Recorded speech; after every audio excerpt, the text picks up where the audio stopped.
Discuss करने वाले हैं कि यूएस का जो डेटा राइट आया हुआ है, राइट जॉब का एम्प्लॉयमेंट का डेटा आया हुआ है 2025 का सितंबर का, तो वो हम डिस्कस करने वाले हैं। तो first of all guys, right हमारे चैनल को लाइक शेयर और सब्सक्राइब कर दीजिएगा।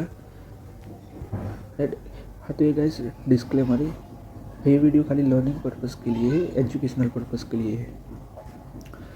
सो देखो, हम ओवरऑल यूएस के डेटा की बात करें, हम राइट एम्प्लॉयमेंट डेटा की बात करें सर, राइट सितंबर में जो 2025 का डेटा आया हुआ है तो उसकी बात करें तो देख पा रहे होंगे, यानी कि हम देखें तो राइट जो जॉब्स क्रिएट हुई है तो 1 लाख राइट 19,000 जॉब्स क्रिएट हुई है। तो तकरीबन देखें तो राइट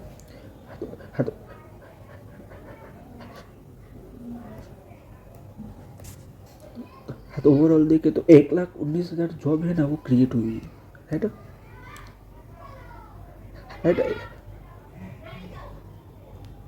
राइट तो ओवरऑल देखे तो 1,19,000 जॉब। बट दिक्कत वाली बात क्या है, देखो दिक्कत वाली बात ये है कि भाई जो अनएम्प्लॉयमेंट रेट है वो यूएस का बढ़ गया है, राइट वो आया है, राइट 4.4% आया हुआ है, जो पहले था 4.3%। सो ओवरऑल देखें तो अनएम्प्लॉयमेंट रेट है वो बढ़ा हुआ है, वो आप लोग देख पा रहे होंगे, वो अभी आया है, राइट 4.4% आया है। हाँ, तो अनएम्प्लॉयमेंट रेट देखें तो आप लोग देख पा रहे होंगे कि 4.4% आया हुआ है। फिर सो देख पा रहे होंगे आप लोग कि राइट जो यूएस फेड की मीटिंग है, राइट यूएस फेडरल रिजर्व की, तो दिसंबर 9 और 10 दिसंबर को होने वाली है। देख पा रहे होंगे कि 1,19,000 जॉब्स क्रिएट हुई है, राइट।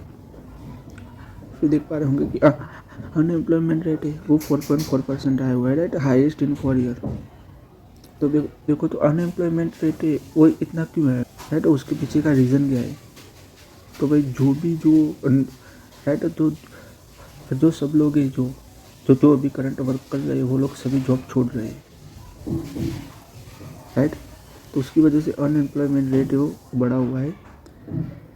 फिर आप लोग देखेंगे, बट हम जॉब मार्केट देखें तो वो स्लोइंग ही है। फिर तो देखो जॉब कहाँ पे क्रिएट हुई है, ओवरऑल हम देखें तो देखो हेल्थ केयर सेक्टर और रेस्टोरेंट सेक्टर में जॉब क्रिएट हुई है, राइट। और जो ट्रांसपोर्टेशन सेक्टर है और जो गवर्नमेंट राइट सेक्टर है, यानी कि जो गवर्नमेंट जॉब है तो वो लॉस्ट हुई है, यानी कि वो कम हुई है, राइट। और अनएम्प्लॉयमेंट रेट है वो 4.4% ये।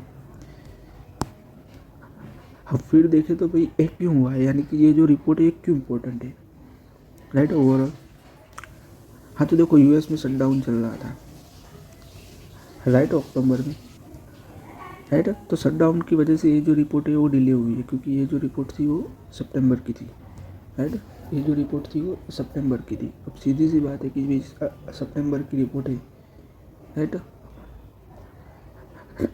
राइट हुआ ही है अक्टूबर में। अब बात क्या है कि भाई यूएस जो फेडरल रिजर्व है तो उनको डिसीजन लेना है कि भाई हम रेट कट करें या ना करें।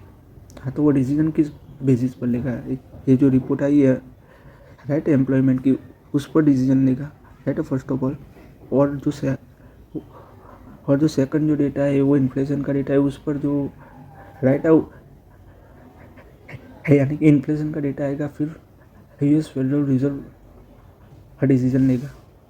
तो सीधी सी बात है कि भाई यूएस फेडरल रिजर्व को रेट कट करने हैं, हाँ तो उनको डेटा तो चाहिए, रिपोर्ट तो चाहिए भाई कि भाई इन्फ्लेशन का डेटा क्या है और जो एम्प्लॉयमेंट का डेटा क्या है। हाँ, तो ये जो रिपोर्ट है वो डिले आने की वजह से जो फेड के रेट कट से उसके राइट उस पर इम्पैक्ट तो हुआ ही होगा, सीधी सी बात है, राइट। फिर आगे हम देखें तो देखो फेडरल रिजर्व राइट रिपोर्ट तो अच्छी आई है, तो फेडरल रिजर्व रेट कट करेगी या नहीं करेगी वो फेडरल रिजर्व पर डिपेंड है। बट रिपोर्ट तो अच्छी आई है, बट ये रिपोर्ट है राइट ये सितंबर की, अक्टूबर की नहीं है, तो ये रिपोर्ट बहुत पुरानी है, राइट ओवरऑल हम देखें तो। फिर आगे हम देखें सो देख पा रहे होंगे कि यूएस में कंज्यूमर स्पेंडिंग की बात करें कि भाई बिजनेस कैसा चल रहा है, राइट यूएस इकोनॉमी की बात करें तो अपर इनकम वाले कंज्यूमर है वो बहुत ही अच्छा स्पेंडिंग कर रहे हैं, बट जो लोअर इनकम वाले लोग हैं वो स्पेंडिंग ही नहीं कर रहे। तो ओवरऑल डिमांड देखें तो डिमांड स्लो ही चल रही है। तो फेडरल रिजर्व को रेट करना राइट होगा ही, क्योंकि ऐसा लग रहा है कि भाई डिमांड नहीं है, तो डिमांड करने के लिए राइट फेडरल रिजर्व को रेट कट करना होगा, ऐसा पॉसिबल लगता है। बट फेडरल रिजर्व को डिपेंड रेट करना है कि नहीं है। फिर आगे हम देखें तो देखो स्पेशल इकोनॉमी को, तो आप लोग देख पा रहे होंगे जो टैरिफ लगने के बाद राइट, जो टैरिफ लगा तो आप लोग देख पा रहे होंगे कि जो भी जो कंज्यूमर प्रोडक्ट है जैसे कि टी है, कॉफ़ी है, बीफ है, तो उसके दाम राइट बढ़ गए। अब सीधी सी बात है, दाम बढ़ने से क्या होगा कि इन्फ्लेशन होगा राइट। और जो भी कंपनीज है तो वो है जो राइट बाहर से मंगाती है सब कुछ, जो भी जो वेंडर्स है, रिटेलर्स है, वो बाहर से मंगा से राइट। तो सीधी सी बात है कि भाई राइट टैरिफ लगाने से क्या होगा कि दाम राइट उनको ज़्यादा देना पड़ेगा राइट, प्राइस ज़्यादा पे करनी होगी राइट कंपनीज को, जो भी रिटेलर्स है, जो भी वो लोग जो बाहर से इंपोर्ट करते हैं रॉ मटेरियल वो सब कुछ। तो अब सीधी सी बात है कि वो लोग क्या करेंगे, जो भी खर्चा आया है वो लोग खुद तो नहीं उठाएगा। तो अब सीधी सी बात ये है कि भाई जो भी कंपनीज है राइट, तो वो राइट जो भी कॉस्ट है वो कस्टमर को पास ऑन करेगी, या तो वो राइट खुद ही उठाएगी ये खर्चा, तो कस्टमर को पास ऑन करेगी तो इन्फ्लेशन बढ़ेगा, खुद राइट उठाएगी तो employment rate right unemployment rate अब बढ़ेगा, क्योंकि भाई जो भी एम्प्लॉय है उनको निकालना पड़ेगा। अब सीधी सी बात है कि कंपनी को कॉस्ट कम करने के लिए कुछ तो करना पड़ेगा, या तो वो ले ऑफ करेगी या तो ले ऑफ नहीं करेगी, तो फिर कस्टमर को पास ऑन करेगी कॉस्ट। तो सीधी सी बात है इन्फ्लेशन भी बढ़ेगी और अनएम्प्लॉयमेंट रेट भी बढ़ेगा। और आर्टिफिशियल इंटेलिजेंस की बात करें हम, देखो आर्टिफिशियल इंटेलिजेंस आने की वजह से क्या हुआ है कि जॉब क्रिएट कम हो रही है, क्योंकि सब कुछ ऑटोनोमस हो गया है। तो जॉब क्रिएट कम हो गई, जैसे कि प्रोडक्शन सेक्टर है वो सब सेक्टर में तो सब ऑटोनोमस हो गया है, तो उसकी वजह से जॉब क्रिएट कम हो रही है।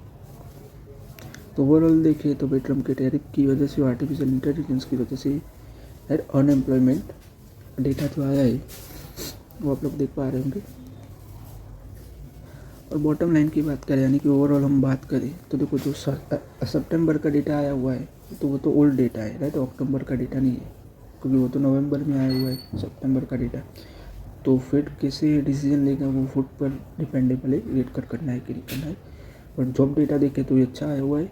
और यूएस में कंज्यूमर डिमांड की बात करें तो वो देख पा रहे होंगे आप कि भाई राइट अब कंज्यूमर स्पेंडिंग अब कम ही है राइट।